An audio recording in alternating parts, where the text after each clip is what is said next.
Cae la tarde y en un rincón de la ciudad, en un pequeño jardín, alguien cuenta una historia, reflexiona en voz baja o conversa, paseándose bajo los árboles. Es hora de volver a casa, bajar la velocidad y darle tiempo al tiempo. Christian Warnken nos abre la verja de su jardín para que respiremos aire puro y oxigenemos el espíritu. En Pauta, aquí comienza Desde el Jardín, una presentación de Fundación Irarrázaval, desde 1920, al servicio de la educación, humanismo y técnica, y Grupo Viva, promoviendo la sostenibilidad en la empresa y los barrios. Lo esencial de toda exploración será volver al propio jardín y ver las cosas por primera vez, decía el poeta T.S. Eliot. Queridos y queridas radiovidentes que al escucharme me ven en Antofagasta, en Temuco, Viña del Mar, Valparaíso, los que nos siguen por pauta.cl y también por Spotify. Estoy abriendo la verja de madera de mi jardín como todos los días, de lunes a viernes a las 8 de la tarde. Ya se escucha el sonido de los pájaros en este sector precordillerano. Por ahí anda mi fiel chucao, pájaro del sur de Chile, que me sigue a todas partes. Y me gusta, sobre todo cuando es día lunes, cruzar hacia el patio de la escuela que está al lado de mi jardín.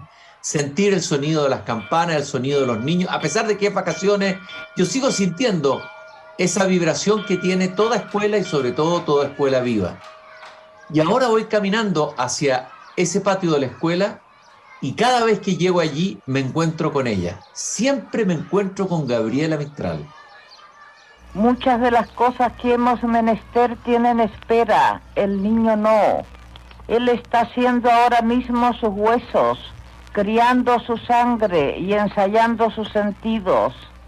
A él no se le puede responder mañana, él se llama ahora.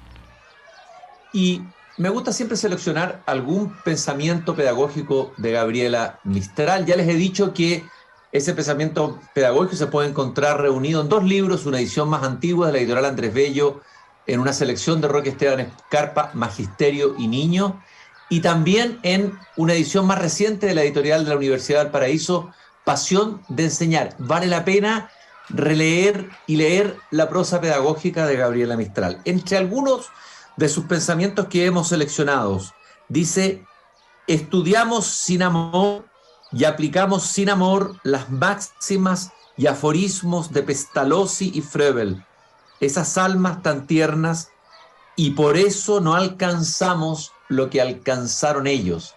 La insistencia permanente de Gabriela Mistral de que no sirve de nada tener buenas teorías o incluso buenos instrumentos pedagógicos si no hay un amor con A mayúscula detrás de lo que se hace.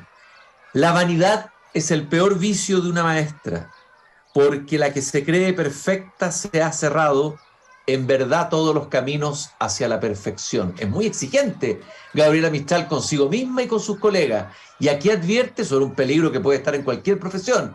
Imagínense usted, para un médico o un abogado, la vanidad. Pero incluso ella piensa que puede haber vanidad en un profesor y advierte sobre ello.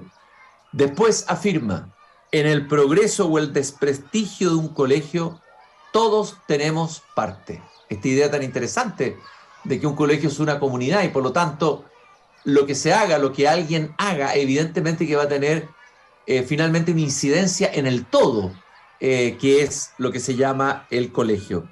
Todo esfuerzo que no es sostenido se pierde. Esta frase a mí me importa mucho en tiempos donde a veces no está tan de moda la idea de que el trabajo permanente, sostenido, sistemático, con voluntad, el tesón, son valores tan importantes que debiéramos tener todos, profesores, alumnos, padres, valores que no se pueden perder. Y en educación, eso está clarísimo para Gabriela Mistral, el esfuerzo que no es sostenido, dice ella, se pierde. Y un último pensamiento y que tiene que ver con nuestra invitada hoy día para conversar aquí en el patio de la Escuela del Jardín, y a quien voy a presentar inmediatamente.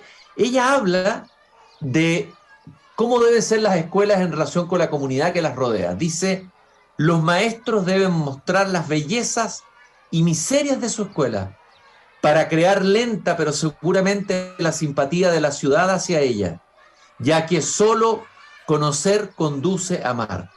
La vida de un establecimiento no ha de ser interior, subterránea ni fría, sino que ha de derramarse hacia afuera, dice Gabriela Mistral. La relación entre el establecimiento, el colegio y la comunidad. Hoy día está conmigo una joven educadora, Carolina Quintas Ibáñez, joven, pero que está a cargo de un buque grande, de un colegio ni más ni menos, del colegio Aprender, un colegio que además ha ganado, de La Pintana, ha logrado conseguir estar en la categoría de alto desempeño desde el año 2019. Es un proyecto pedagógico extremadamente interesante que tiene que ver con la educación técnica, de la que hemos hablado tantas veces aquí en el programa. Bueno, Fundación Irarrázaval nos acompaña justamente en esta emisión por eso mismo, por esa vocación, por la educación técnica. Ella estudió pedagogía en la Universidad Metropolitana de Ciencias de la Educación, pedagogía en Historia y Geografía, ingresó en la Católica para especializarse en Psicología Escolar y Convivencia, tiene un magíster de la Universidad Andrés Bello en Liderazgo y Dirección Escolar, y bueno, fue orientadora y encargada de convivencia del Liceo Bicentenario Aprender, y ahora es ni más ni menos que su directora. Caramba, que hay que ser valiente para ser director de un colegio, y además de un colegio en un contexto vulnerable como es el de La Pintana. Carolina, qué gusto de conversar contigo esta tarde aquí en el patio de la escuela. Un gusto para mí, Cristian, y muy honrada la invitación. Lo primero que quería preguntarte, antes de entrar un poco en conocer tu trayectoria, tu vida, tu relación con la pedagogía, ¿qué te parecen de estas reflexiones que leí yo de Gabriela Mistral? ¿Cuáles te resonaron más?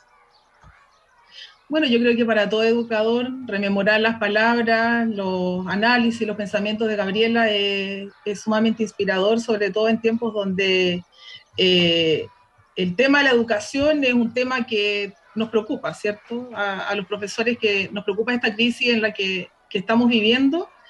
Y estuve apuntando algunas de las ideas de estos pensamientos, porque una de las cosas que menciona Gabriela es conocer conduce a amar, ¿ya? Y otra de las cosas que también siempre tengo muy presente de Gabriela es la vocación, que para ella es tan protagónica como las competencias de un profesor. Por sobre las competencias técnicas está la vocación del profesor y el amar lo que se hace. Yo creo que estamos en tiempos donde es muy necesario volver a amar lo que hacemos.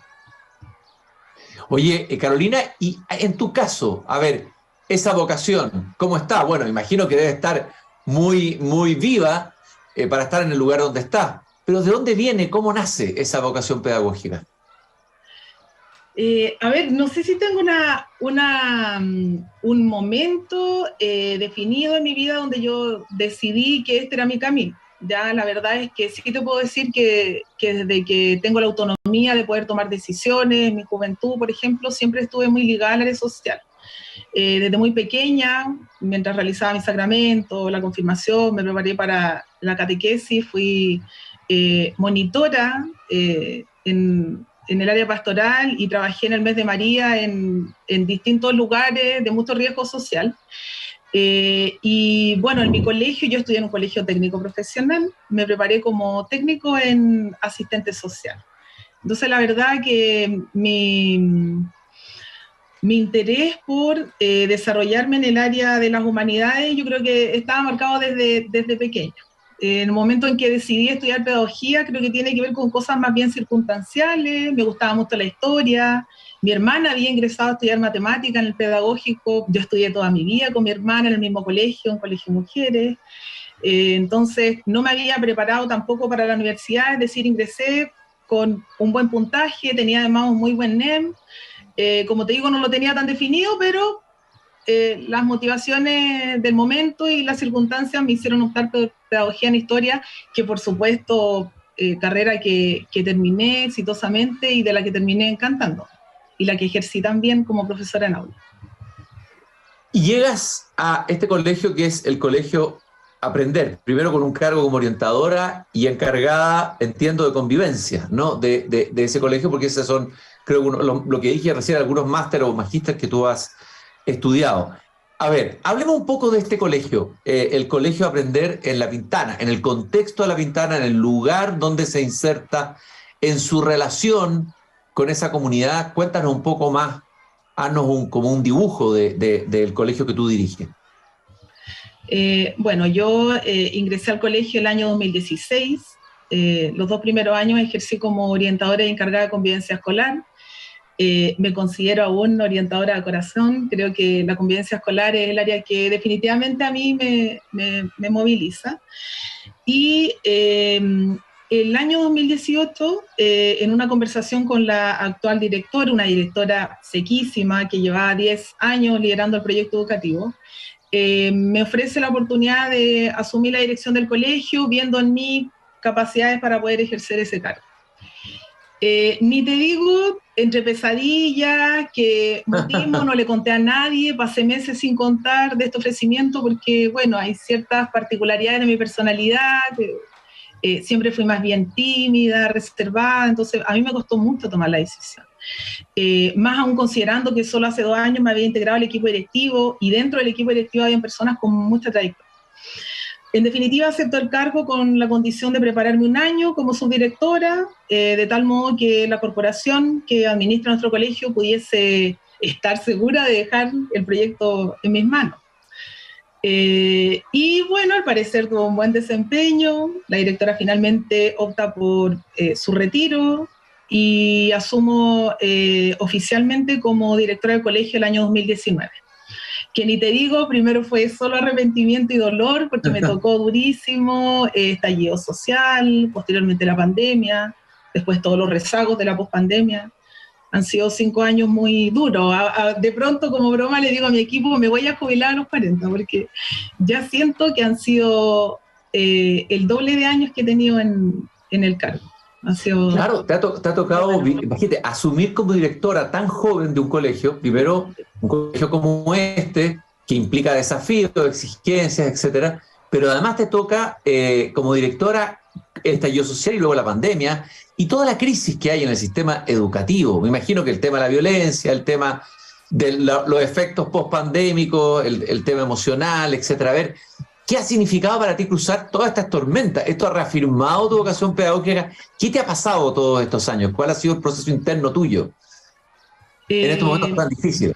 Mira, y no solo las tormentas sociales, sino también los cambios en educación que han habido en el último tiempo. O sea, me tocó implementar la ley de los asistentes de la educación, que reduce su permanencia en el colegio, posteriormente el sistema de admisión escolar, que es un sistema que todavía está en mejora, que tiene bastantes dificultades aún.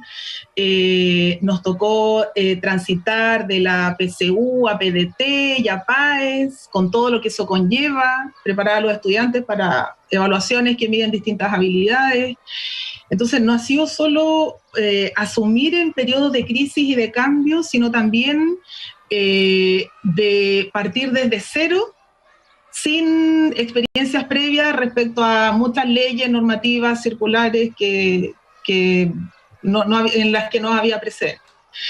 Y hablando primero en términos personales, te digo que lógicamente he reafirmado mi vocación por la infancia, por la niñez, por estar conectada a las necesidades de las personas que más lo necesitan, pero por sobre todo yo creo que ha reafirmado la necesidad de trabajar en equipo, de consensuar, de ser protagonistas de la sociedad que queremos construir, bueno, y muchas otras reflexiones muy profundas que me ha permitido este cargo.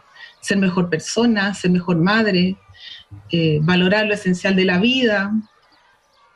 La verdad es que ha sido un enriquecimiento personal, obviamente a costa de mucho sacrificio, pero creo que ha valido la pena. Dicen que es muy importante un director de colegio, también el equipo con que cuenta, ¿no? Que marca profundamente un proceso educativo. Lo importante que es elegir un buen director para un colegio. ¿Qué has aprendido? Tú llegas, imagínate, asumes el cargo, pero son tantas dimensiones. ¿Qué priorizar? Es como cuando uno asume, no sé, la presidencia de la República o asume un cargo en una municipalidad grande y tiene que tomar decisiones en distintos ámbitos. ¿Qué es lo que has aprendido tú de la tarea de un director? ¿Dónde colocar la energía, las prioridades? Puesto que los resultados del colegio de ustedes han sido exitosos, puede ser que puedan servir como modelo a replicar en otras realidades. ¿Qué es lo más importante de la tarea de un director hoy en educación? Mira, yo concuerdo en que es muy importante el liderazgo dentro de una comunidad, ya dentro de un país, una comuna, en todo tipo de organización. Obviamente el liderazgo tiene un rol muy importante, muy trascendente, pero sin sonar falsamente humilde, creo que lo importante es que cada una de las personas que forman una comunidad se comprometa con el rol que se le ha asignado, con el compromiso que ha adquirido. Y en ese sentido, una de las razones por las cuales yo acepté el cargo es precisamente porque creo ser parte de un proyecto en donde cada uno de los miembros de la comunidad están comprometidos con su rol. Y hablo desde la corporación, que se encarga de administrar transparente y muy prudentemente los recursos. Hablo de un equipo directivo altamente comprometido con su quehacer. Y hablo de un equipo de profesores y un equipo de asistentes que reconoce el valor de lo que está haciendo, se compromete con lo que hace, porque si no fuese por el compromiso real que hay en cada uno de los estamentos, es probable que mi liderazgo no hubiese podido tampoco ser exitoso como denotan las cifras. En definitiva, ha sido un trabajo en equipo. Bueno, me imagino que hay funcionarios muy competentes, lo que tú has dicho, tienes un equipo bueno que trabaja contigo, pero ¿solo eso es lo que sostiene un colegio o se necesita un proyecto educativo que sea asumido por todos, un espíritu? ¿Qué sostiene finalmente? ¿Qué es lo que sostiene al final un proyecto educativo y lo empuja hacia adelante con mística para lograr los objetivos que se tienen que conseguir? Mira, siendo muchos los factores que inciden en el éxito, y me refiero no solo a las cifras académicas, sino también a que hayan buenos indicadores en el área de convivencia escolar, que también, por supuesto, son indicadores de éxito de un proyecto educativo. Si pudiese resumirlo en una palabra, yo creo que es estar conectados, cohesionados, trabajando por un mismo objetivo, ¿ya? Yo siempre cuento una experiencia que tuvimos este año, una experiencia de violencia que no habíamos visto antes en el colegio. Bueno, de más está decir que nuestro colegio está ubicado en un sector sumamente complejo. Nuestro colegio tiene un 94% de índice de vulnerabilidad promedio, tanto en educación básica como en educación media. Es además una de las comunas más pobres de este país, golpeada por la desigualdad, el hacinamiento, la drogadicción, los basurales, etc. Y aún así, gracias al trabajo, como te digo, de toda la comunidad y de que es un proyecto sólido, nosotros no hemos sido víctimas de grandes actos de violencia, porque hay una cultura del buen trato muy consolidada. Pero este año en particular, post pandemia, tuvimos un hecho en concreto en donde ingresa una persona que no era apoderado, ingresa violentamente al establecimiento. Y sabes que ocurre algo que yo he mencionado. De hecho, impartí el año pasado una charla en Nayeb sobre violencia escolar y hablaba sobre cómo prevenir la violencia. Discusión que, por cierto, debimos haber tenido hace 2 años atrás, cómo prevenir la violencia post pandemia. Y yo viví algo entre lágrimas porque lloré, porque una de las cosas también que me permitió hacer es humanizar el cargo del director, de la directora, porque somos personas y porque hay poca empatía también hacia los directivos. Yo agradecí que cada profesor tomó el lugar que debía tomar sin que nadie le diera una instrucción. Porque cuando esta persona ingresó violentamente al colegio, cada profesor se acercó y sabes que se armó como una barrera de contención para que este acto de violencia se contuviera, no afectara a los niños. Algunos tomaron a los niños, los entraron a sala, otros se pusieron a nuestras espaldas, otros contuvieron. Digo, realmente cada uno supo lo que tenía que hacer sin recibir la indicación de la dirección, y yo creo que es un poco, es la esencia de un buen proyecto. Ya un proyecto en donde el objetivo es muy claro, la meta está bien definida, pero las personas que conforman ese proyecto tienen la voluntad para trabajar en pos de ese objetivo. Nos ha tocado ver hechos de violencia en los colegios y en liceos emblemáticos, importantes del país, que fueron líderes en algún momento, que tuvieron buenos resultados como han tenido ustedes, pero fue líder a nivel nacional a través de décadas, y ha sido dolorosa ver las imágenes del Instituto Nacional, Liceo de Aplicación, etcétera, etcétera. ¿Qué hace que esos colegios hayan sido desbordados por la violencia? ¿Cuál es tu mirada? ¿Qué faltó ahí? ¿Qué se puede hacer ahí? Porque lo que producen esas imágenes son lo que uno ve, digamos, es desesperanza. Es decir, aquí se está destruyendo la educación pública, lo poco que va quedando de ella está en el piso, digamos. Entonces, ¿qué es lo que ha faltado y qué es lo que falta? ¿Cuál es la mirada que hay que colocar ahí? Mira, sin ser experta y hablando humildemente de mi experiencia, sobre todo en el área de convivencia escolar, creo que en los lugares donde ha habido una mayor escala de violencia, más que los efectos post-pandemia, lo que yo creo, insisto, desde mi humilde experiencia, es que hay problemas de la cultura escolar, ¿ya? A uno a veces le impresiona, ¿cierto? Uno dice, bueno, hay personas que han estudiado para ejercer cargos de autoridad en educación y resulta un poco inexplicable que nadie haya advertido que aquellos colegios que cerraron sus puertas por 1 o 2 años y que perdieron todo contacto con los alumnos, no hayan sido capaces de prever que volvían alumnos totalmente desconectados, desencantados, con un proyecto educativo, ¿ya? Porque fue un proyecto que cerró sus puertas. Yo creo que muchos de los colegios que vivieron escalas graves de violencia son colegios donde hay problemas de base. Yo en algún momento también con los profesores reflexionábamos sobre esta pirámide de Galtung que explica un poco el tema de la violencia y haciendo como una adaptación de esta pirámide tú puedes darte cuenta de que cuando hay problemas estructurales de identidad con un proyecto educativo en donde tú no te sientes parte de, donde tú como alumno, como estudiante no te sientes considerado, no te sientes importante para los profesores, tú no puedes pretender que ese alumno llegue con una actitud que no es de la demanda de sus propias necesidades. Ya nosotros vivimos algo totalmente distinto. Yo creo que tuvimos la fortuna de vivir esto de violencia muy aislados, precisamente porque fuimos una escuela abierta, que estuvo atenta a las necesidades de nuestra comunidad durante la pandemia, que demostró genuinamente nuestra preocupación por el bienestar de nuestros alumnos, movilizamos todos los recursos disponibles para poder seguir conectados con ellos, y eso nos permitió vivir la pandemia mejor que otros, ya, porque como te digo, hay una cultura y hay una identidad también entre nuestros estudiantes que se ha visto fortalecida por este vínculo que hay, esta conexión que hay entre los profesores y los alumnos. Me imagino que el hecho por ser usted una escuela que imparte una educación técnica de calidad, dicen ahí en su página web que estuve leyendo, entiendo que en las áreas de contabilidad, de conectividad y redes digitales, etcétera. A ver, eso les da una identidad, o sea, ser una escuela técnica hay una decisión, una opción. ¿Cómo enfrentan eso? En un país, además, que ha ninguneado un poco, para usar el verbo que había administrar, la educación técnica, no siendo así, lo hemos comentado tantas veces, en países desarrollados como Alemania, otros, donde la educación técnica ocupa un lugar central, fundamental, tan importante como otros tipos de educación. Hablemos un poco de ese sello y de esa identidad propia del colegio y del quehacer del colegio que tú diriges, Carolina, el colegio Aprender. Sí, como bien dices, yo creo que aún hay prejuicios respecto a la educación técnica. Te hablo desde mi periodo estudiantil, o sea, escuchar frases como preparar a los alumnos para ejercer mano de obra barata son ideas que aún persisten.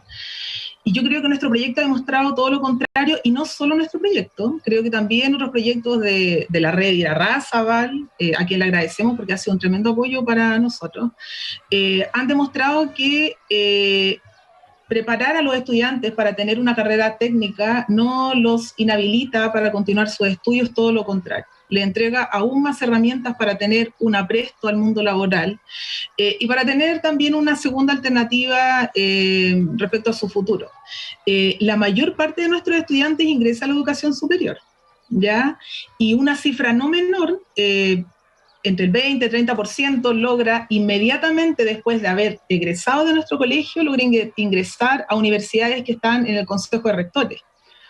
Y eso da cuenta un poco de que los preparamos sin un tope, sin que su práctica profesional sea el tope, hasta aquí llegamos, hasta aquí nosotros creemos que ustedes pueden. Todo lo contrario, es una etapa dentro de su futuro, porque nosotros creemos que las metas las imponen ellos mismos y que ellos son capaces de ingresar a la educación superior. Carolina, se ha debatido durante mucho tiempo, estos debates se dan como en niveles de abstracción, a veces en niveles ideológicos, el cambio en educación, qué es lo que hay que cambiar, cómo hacer una educación más justa, cómo emparejar la cancha, cómo corregir las desigualdades que vienen desde la familia en la educación.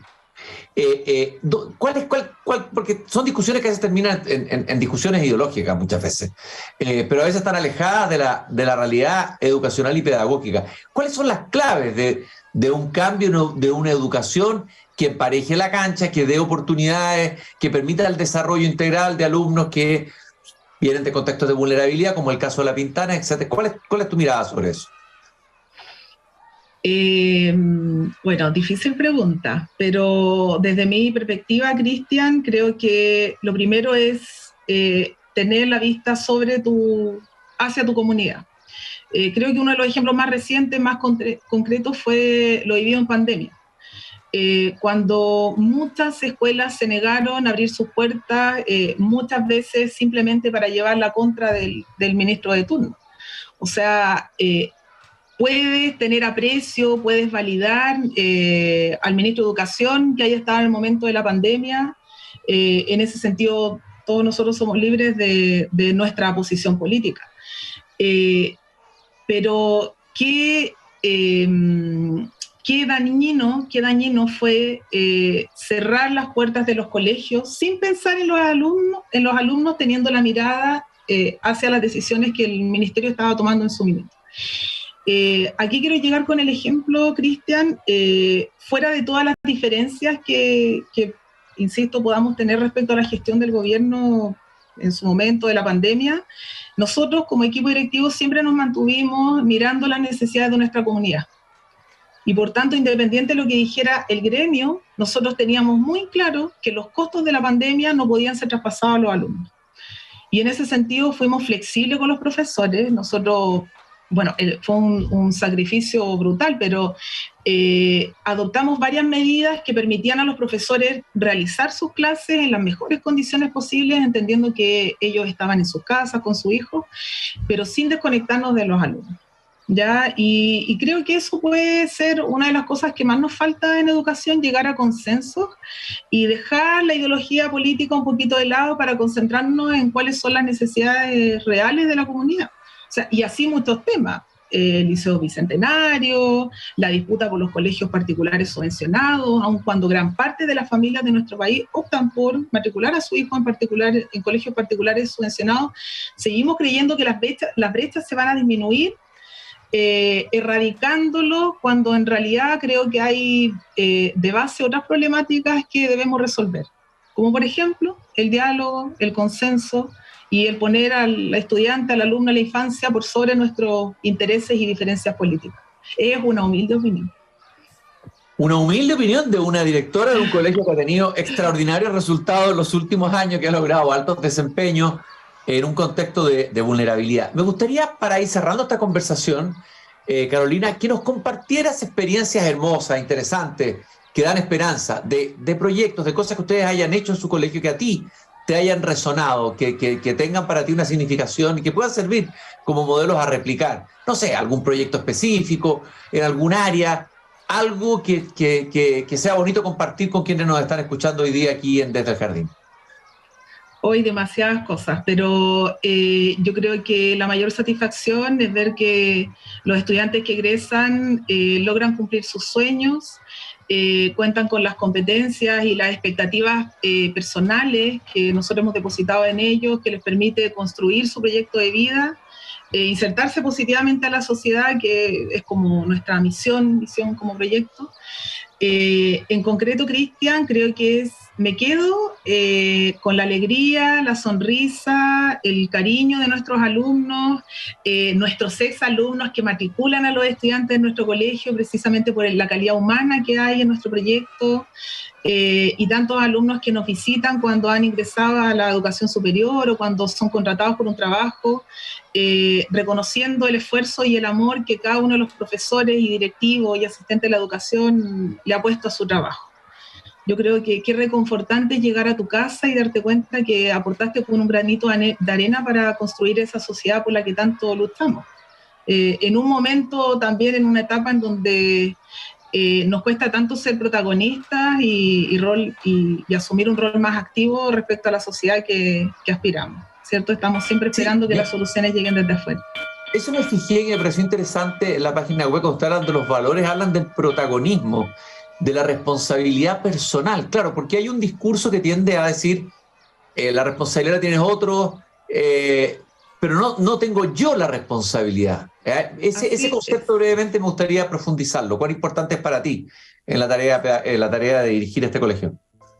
Sí, creo que una de las bases de mi afinidad con el proyecto también es una creencia de vida. Ya yo, al igual que mi hermano, siempre fuimos formados desde la premisa de que si quieres algo distinto, hazlo, parte por ti, esfuérzate todos los días por ser consecuente.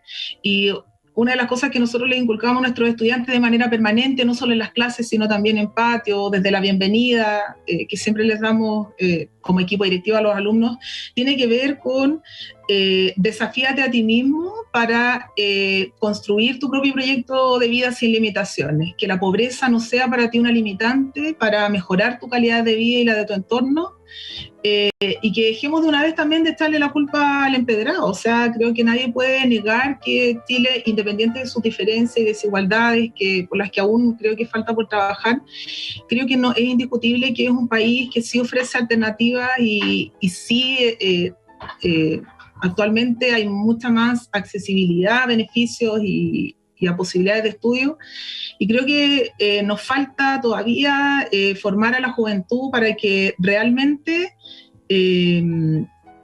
sea un aporte activo y sea protagonista de su propio proyecto independiente de las adversidades. O sea, en definitiva, que la pobreza no sea el obstáculo o la limitante o el techo, ni para el alumno ni para el profesor, para decir hasta aquí llego, no puedo más, y que el Estado resuelva mi problema. Carolina, yo te quiero agradecer esta interesantísima conversación aquí sentados en el patio de la escuela en esta tarde, en los últimos días de enero. Este es nuestro penúltimo programa de enero del 2023. Gracias por acompañarme, felicitaciones a ti, a todo tu equipo, obviamente no solo por los resultados, sino por la mística, por el espíritu, por las convicciones con los que han sostenido este hermoso proyecto del Colegio Aprender en La Pintana. Un gusto haber estado contigo aquí conversando en el patio de la escuela. Muchas gracias a ti, Cristian, y un cariñoso saludo a toda la comunidad Aprender y a mi familia también. Y recordarles que este programa se emite gracias al apoyo del Grupo Viva, que trabaja por la sostenibilidad en los barrios y llevando la cultura al interior de la empresa. También, desde luego, Fundación Irarrázaval, comprometido con la educación técnica. Gracias por habernos acompañado. Ahora cierro la verja de madera de mi jardín y mañana la vuelvo a abrir puntualmente a las 8 de la tarde para encontrarme con ustedes. Hasta mañana. Es hora de cerrar la verja de madera del jardín. Pero Cristian Warnken la volverá a abrir todos los días de lunes a viernes a las 20 horas en Radio Pauta, cuando comience de nuevo Desde el Jardín. Una presentación de Fundación Irarrázaval, desde 1920, al servicio de la educación, humanismo y técnica. Y Grupo Viva, promoviendo la sostenibilidad en la empresa y los barrios.